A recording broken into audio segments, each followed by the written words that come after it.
Salut à tous, Kwame Sport. J'espère que vous allez bien, peu importe l'heure et l'endroit où vous regardez cette vidéo.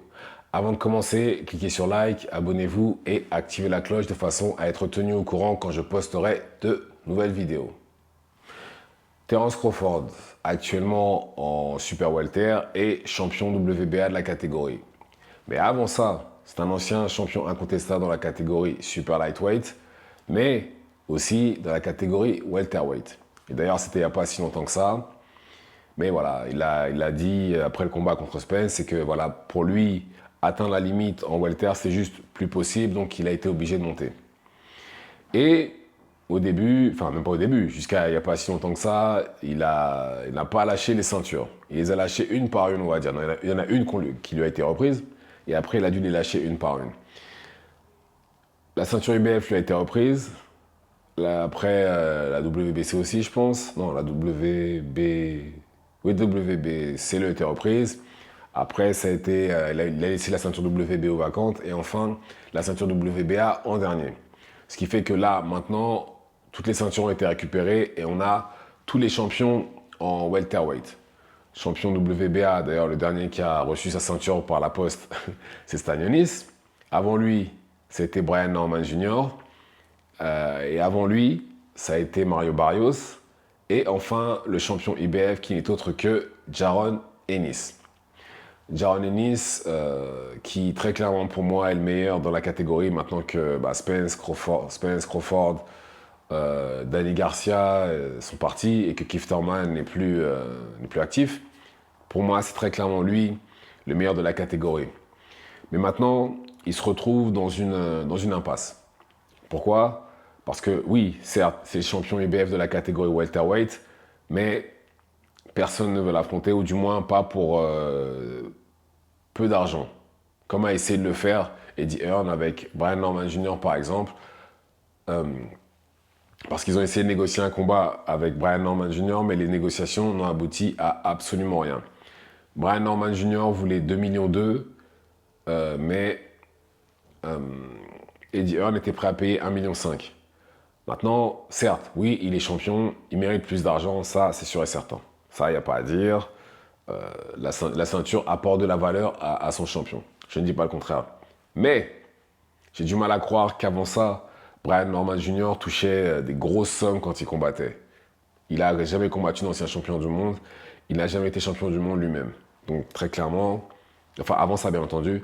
Donc il a jamais eu sa propre carte. D'ailleurs là même en étant champion, il va combattre dans la sous-carte de Keyshawn Davis très prochainement. Donc je vois pas vraiment l'intérêt. Je vois pas pourquoi il demanderait autant d'argent.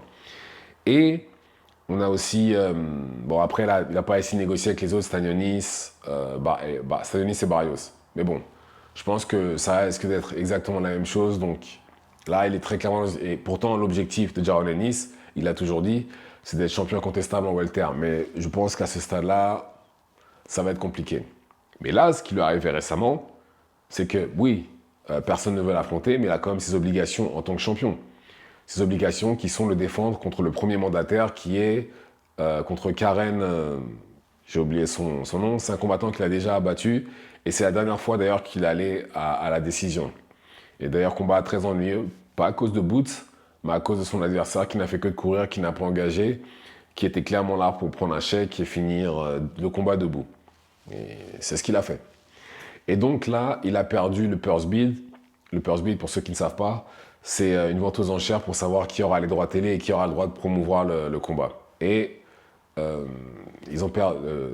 Eddie Hearn, Matchroom ont perdu le purse bid. Et donc ça va être l'adversaire de Boots qui va décider justement de l'endroit où aura lieu le combat et qui aura aussi les droits TV. D'ailleurs, c'est très bizarre. Je pense clairement que Hearn ne voulait pas miser beaucoup sur ce combat-là. Hein. Rappelons un chat un chat.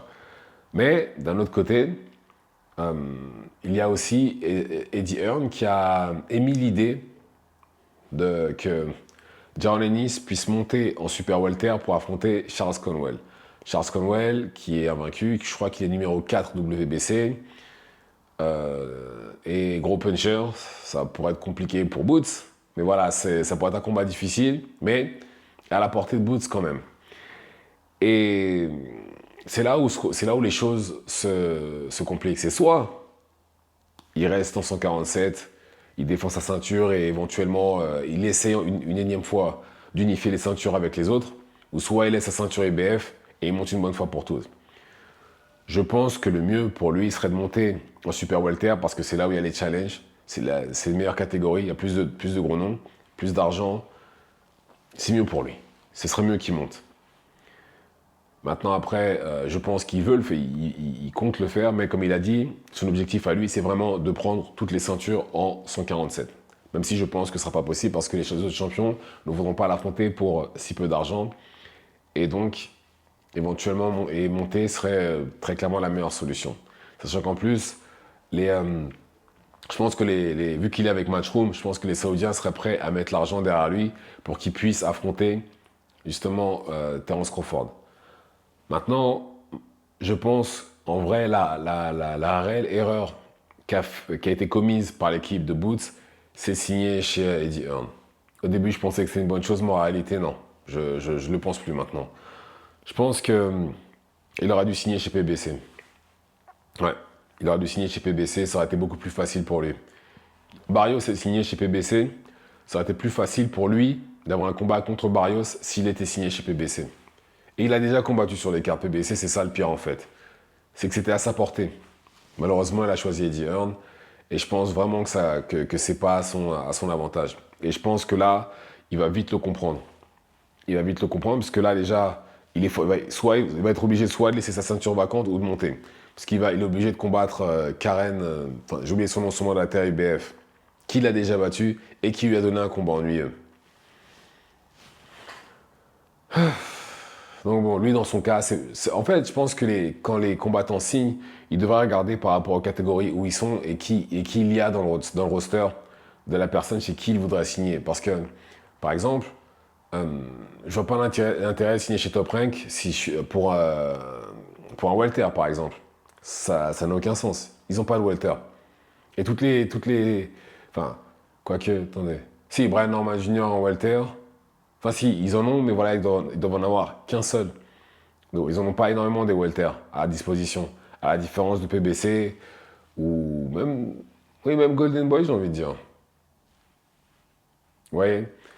Et, et donc là, je pense que c'est une erreur qu'il a fait. Je pense vraiment que c'est une erreur et que là, il commence déjà à payer le prix de son erreur. Bon, après, il n'est pas trop tard. Hein. Je pense pas non plus qu'il soit dans un contrat, qu'il le lie à vie à Matchroom. Mais quand même. Mais quand même. Et oui, et le combat contre Crawford, ou même Ortiz ou n'importe qui dans la catégorie au-dessus, ça me semble difficile. Même ça me semble difficile pour lui. Maintenant même s'il est chez Matchroom et qu'il travaille avec Turki Al-Ashik, même ceux-là, je ne sais même pas s'il va pouvoir les avoir. Enfin bon.